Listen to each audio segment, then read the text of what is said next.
State. The priest was quick from his residence at St. Gerald Colza Parish, Kuminwisga, in the early hours of Thursday. In a statement, the Chancellor of the Catholic Diocese of Kafanchan, Reverend Father Jacob Shanet, describes the development as a deeply saddening one. He called for prayers for the safe return of the cleric. The sole administrator of Rivers State, retired Vice Admiral Ibokete Bass, was among state governors who attended the National Economic Council meeting at the Presidential Villa, Abuja, today. Ibas is making his debut appearance at the NEC meeting after his appointment as sole administrator for Rivers State by President Bola Tinubu following the suspension of Governor Siminalayi Fubara in March 2025. Vice President Kashim Shettima presided over the meeting, which had in attendance many governors and some deputy governors from across the 36 states of the Federation. The council observed a minute silence and offered a short prayer for the victims of killings in Plateau, Benue, and Kwara states. After the meeting, the council said Nigeria must stop using the old method of raising animals and move to a modern way. In the meantime, hundreds of women from the ancient Opobo Kingdom in Opobo, Nkoro local government area of Rivers State on Thursday staged a protest demanding the immediate reinstatement of their sons, Governor Siminalayi Fubara. The women condemned the declaration of a state of emergency and the purported suspension of the governor, describing Bill's actions as unconstitutional. They also rejected the appointment of a sole administrator to oversee the affairs of the state. Led by the president of the Opobo Women Association, Amal Borubo, Felicia Pepple. The women expressed deep disappointment over the 6-month suspension of Governor Fubara following the emergency rule declaration. The protest began with a solemn prayer session at King Jaja Monument Square, with the women clad in black attire as the source divine intervention. The women urged all Nigerians of conscience to support their cause, stressing that the people of Rivers State continue to suffer under the emergency rule. The former Publicity Secretary of the People's Democratic Party, PDP, Prince Tiron Deyemi, says current defections and strategic movements from PDP to the All Progressives Congress are not true reflections of the broader Nigerian politics. It comes as several top politicians from the PDP and the New Nigeria People's Party defected to the APC in parts of the country, including Delta and Osun State. While speaking on WSTV's Morning Spring, Prince Odeyemi stated that the defection of lawmaker representing Obukun Oriade Federal Constituency in Osun State, Oluwole Oke, was anticipated. He expressed confidence that those who recently defected may eventually return. The PDP chieftain also remarked that President Tinubu stands a stronger chance of securing a second term if the South fails to present a strong opposition candidate. Of the resignation of Oluwole, okay, yes, it wasn't a news to us. He had been preparing himself for this, right from, almost 1.5 years ago. And I'm one of the people who exposed him and told the people of Osun State that Oluwole, okay, will be leaving PDP because he has a major grievance against the government. What you are seeing now, or what you are talking about, are not the larger picture of Nigerian politics. And what do I mean by this? All these defections, all these permutations, all these strategical movements from PDP to APC are only happening in the South. The North has not spoken. They have not said anything. They are just looking at the gale of defection in the South. Of course, what the people who are defecting have been saying is that Asiwaju is from the South. It deserves to spend 80 years, which perhaps will not be objected to by the governor of Osun State, which you have just mentioned, that is likely to move. Is that a confirmation? But the indication of all this is that before 2027, by the time the North starts speaking with their own movements, then we will know that we are too hasty in making our decision, or that the defection here and there does not matter. I as a former national officer, I was one of the advocates of the presidency coming to the South. And this is why I believe in the G governors who remain adamant that if you don't believe in the South and you are not even giving us in the South, then it's better we wish the presidential election away. And I am now saying that right now, I'm not seeing any Southerner that will not support Asiwaju, irrespective of political party. It is now about the North and the South. Personally, as the Northern, I am saying it loud and clear that if the North presents a candidate, except if PDP presents a candidate from the South, if the PDP is able to present a candidate from the South, then I will follow the party rule. I will support the party. Anything outside that, and that is why I am saying it is most likely. I'm not speaking for Governor Adeleke. Right. I'm not a spokesperson. Olawale Rashid is the one. What I'm now saying is, it is most likely. It is the thinking of an average Southerner. It is the thinking of an average Yoruba person that should not present another candidate against, or the PDP present another candidate from the North against Asiwaju. So, in other news, the Minister of Aviation and Aerospace Development, Festus Keyamo, has met with workers of the Nigerian Meteorological Agency, NIMET, who are protesting over poor working conditions. The meeting aimed to address the workers' concerns over the non-implementation of the new national minimum wage, ignoring requests to include omitted staff in past allowances and neglecting key training programs, among other issues. Flight activities are being disrupted at local airports following the strike by NIMET workers. The strike, which has lingered into day 2, saw passengers on scheduled local flights stranded at the Nnamdi Azikiwe International Airport, Abuja, Murtala Mohammed International Airport, Lagos, and others. In a reaction, Air Peace informed its passengers that the airline had made the decision not to fly due to safety issues. In this meeting, and we don't take it by fear at all that we can. So I want to thank them so much for responding in the national interest here. And many of them had to come by night buses. They came by road from Lagos. And that we want to be very, very grateful to them for making all of those sacrifices on behalf of their members and the Nigerian nation. So there are a number of issues. We don't need to catalog them here. This is not time to catalog them, but I have them in front of me here. We will deliberate on these issues. In Niger State, in a decisive move to clamp down on rising criminal activities and youth restiveness in Minna, the state capital, Governor Omar Bago has issued a sweeping executive order targeting sorcery, drug abuse, and associated crimes. One of the orders is the ban of dreadlocks among the youth. Individuals keeping dreadlock hairstyles are to be arrested and forcibly shaved. This, according to the governor, is part of an effort to dismantle the identity and networks of known street gangs. The executive order, which takes immediate effect, outlines a series of stringent measures aimed at restoring peace, order, and public safety in the city.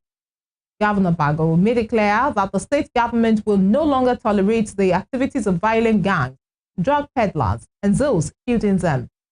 He emphasized that the order is not targeted at innocent citizens, but as those who are hell-bent on disrupting the peace and security of the state. To legal matters, the Federal High Court sitting in Lagos has ordered the interim forfeiture of 1,596 computers and laptops, 4,091 phones, 7 vehicles, and about 70 other assets seized in the landmark arrest of some 193 foreign nationals and 599 Nigerians by operatives of the Economic and Financial Crimes Commission in Lagos.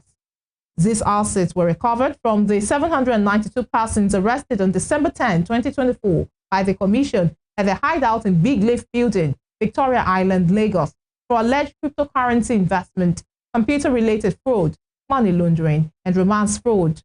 Some of those arrested have been arraigned before at least 5 judges of the Federal High Court alongside a company, Gentin International, linked to alleged fraudulent activities involving Chinese and Filipino nationals. While moving the exportee application for the interim forfeiture of the recovered assets, counsel to the EFCC, Bima Issa, submitted that the Commission had received intelligence regarding a large-scale fraud operation involving foreign nationals in Lagos. After reviewing the arguments of the council, Justice Deinde Dipeolu granted the order. The judge also instructed the EFCC to publish the order in a national newspaper, allowing anyone interested in the assets to appear in court within 14 days to show why they should not be permanently forfeited to the federal government. The Federal High Court in Abuja has approved the request of the Economic and Financial Crimes Commission to arrest and detain 6 promoters of Crypto Bridge Exchange over an alleged investment fraud amounting to over $1 billion. Justice Emeka Nwite gave the order on Thursday after listening to submissions from the EFCC's lawyer, Fadila Yusuf. The 6 individuals named in the expertise motion filed are Adefora Olanipekun, Adefora Oluwanishola, Emmanuel Lupo, Jeyi Oloyede, Avoy Russo Otorido, and Chukwuebuka Ehirim. The EFCC sought the court's permission to arrest and keep the suspects in custody while investigations continue and possible charges are prepared. The suspects were accused of promoting CBEC, convincing people to invest in cryptocurrencies through their platform while promising extremely high returns, up to 100%. Elsewhere, President Bola Tinubu has urged world leaders to demonstrate unity, courage, and sustained commitment in addressing the worsening global climate crisis. At a high-stakes virtual summit, United Nations Secretary General Antonio Guterres and Brazilian President Luiz Inácio Lula da Silva brought together 17 national leaders from major economies and climate-vulnerable countries. The goal was to accelerate global climate ambition ahead of COP30 in Brazil. During the virtual dialogue, President Tinubu reaffirmed Nigeria's dedication to forging a paradigm shift in which climate action and economic growth advance together, not in opposition. He underscored Nigeria's role as an anchor country in the Mission 300 initiative implemented in partnership with the World Bank and the African Development Bank. The initiative aims to deliver electricity to 300 million Africans by 2030. In January, I joined others, other African presidents, to sign the Jerusalem Declaration and lead my country's representation of our National Energy Compact. This compact, among the first of its kind in Africa, lays out our policy reform commitment and specific investment opportunities in the energy sector. It sets quantifiable targets to grow electricity, access and increase clean cooking penetration. We are working to build capacity and ensuring that we meet targets, reflecting not just our ambition, but also a commitment to a measurable level. As part of our broader energy reform architecture, we have also taken important steps to institutionalize and activate a carbon market, the carbon market ecosystem in March 2025. We finalized the Nigerian carbon market activation policy, which provides a clear framework to drive high integrity emission reductions, attract private capital, and establish Nigeria as a credible destination for voluntary and compliance carbon finance. Our target is to mobilize up to $2.5 billion by 2030 from high-quality credits and carbon-related investment. Vice President Kashim Shettima has urged stakeholders across Nigeria's public and private sectors to enhance collaboration in order to effectively advance the nation's skills development goals. This is according to a statement released on Thursday by Stanley Ngwocha, Senior Special Assistant to the President on Media and Communications, Office of the Vice President. Speaking while chairing the fifth meeting of the National Council on Skills in Abuja, the Vice President emphasized that Nigeria's demographic advantages could be fully realized by equipping its workforce and youth with essential skills in key economic sectors. The National Council on Skills also discussed strategies to improve Nigeria's skill landscape, aligning them with President Bola Tinubu's 8-point agenda. The Council commended the proposed technical and vocational education and training initiative scheduled for unveiling on May 16, 2025. You're watching News at 7 on Western Spring Television. Still to come. Abubakar Tafawa Balewa University, Bauchi, dismisses senior lecturer following findings of sexual harassment involving a student. We will bring you more on this when we return.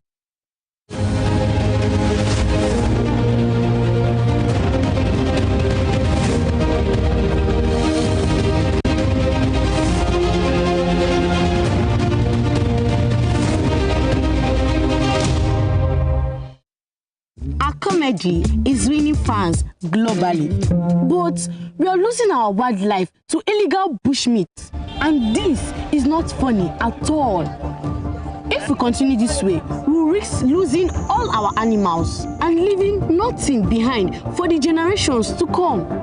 Tell your family and friends not to buy or sell illegal bushmeat, because protecting nature protects us all.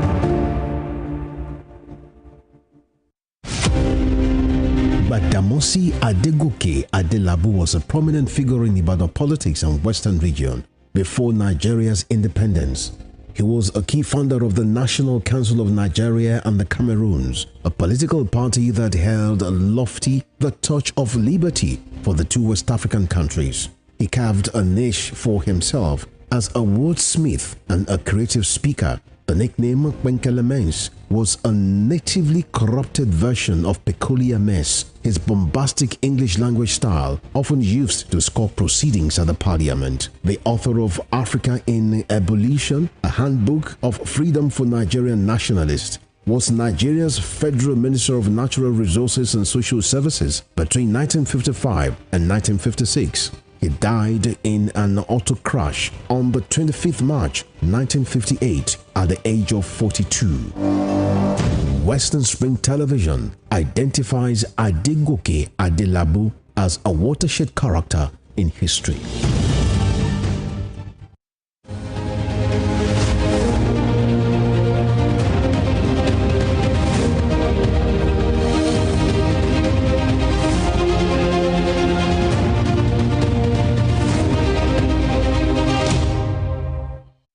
You're welcome back. This is still News at 7 on Western Spring Television. A reminder of our headlines. Catholic priest abducted by bandits in Kauru local government area of Kaduna State. National Economic Council wants Nigeria to stop using old method of raising animals and move to a modern way following recent deadly attacks.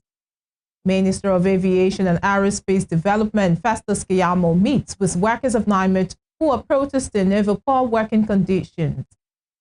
On the foreign scene, U.S. President Donald Trump condemns Russia's overnight attack in Ukraine as very bad timing.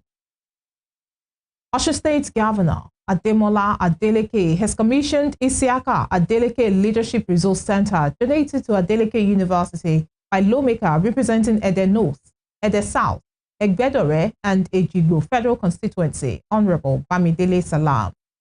The center was built in honor of the first executive governor of Osun State and was commissioned on the 8th anniversary of his passing.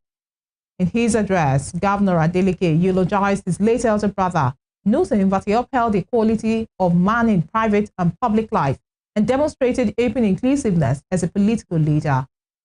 He disclosed that throughout Isiaka Adeleke's time in power, he was focused on the delivery of democratic dividends and good governance to the people of Osun State. In his speech, Representative Salam describes the late Isiaka Adeleke as a man who symbolized the true meaning of leadership, an embodiment of compassion and patience.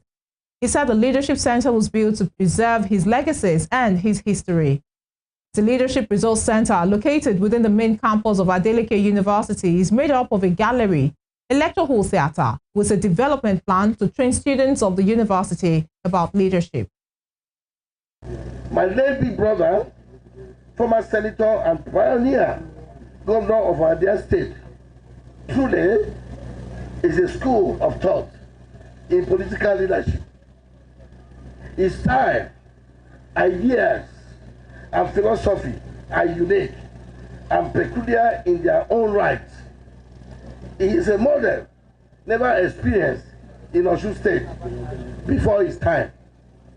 He is a leader deeply entrenched in people's hearts because of his classic, people-centered governance approach.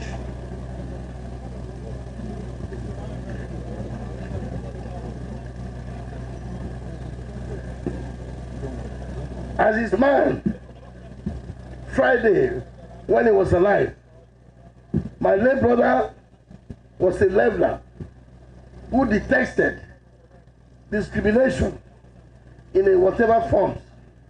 His artisan supporters are as important as his rich fans. Your Excellency, for a man like that, it is not very usual that you have too much of monuments in their honor. Because no matter the number of monuments that you build in the name of first civilian governor of Osun State, it can never be enough. Especially if you consider the number of lives that he touched when he was alive. So, I regard this leadership center that we are commissioning today as just a drop in the ocean. Just a token to add to so many other things that have come and will still come through different sources and different persons in honor of Otoba Isiaka Adetunji Adeleke. The Governing Council of Abubakar Tafawa Balewa University, Bauchi, has dismissed the senior lecturer, Dr. Usman Mohammed Aliyu, from the service of the institution following findings of sexual harassment involving a student. The dismissal was approved during the Council's 96th regular meeting. The decision was based on the recommendation of the Senior Staff Disciplinary Committee, which found Dr. Aliyu guilty of misconduct after a thorough investigation. The dismissal letter, signed by the Senior Deputy Registrar of the Senior Staff Establishment, Abdullahi Sulaiman, stated that Dr. Aliyu was found guilty of an indecent relationship with the postgraduate student Kamila Rufai Aliyu of the Department of Chemical Engineering, Faculty of Engineering and Engineering Technology. Mrs. Kamila Rufai Aliyu had in 2024 formally petitioned the university management, alleging that Dr. Aliyu sexually harassed her and threatened her academic progress if she did not comply with his demands.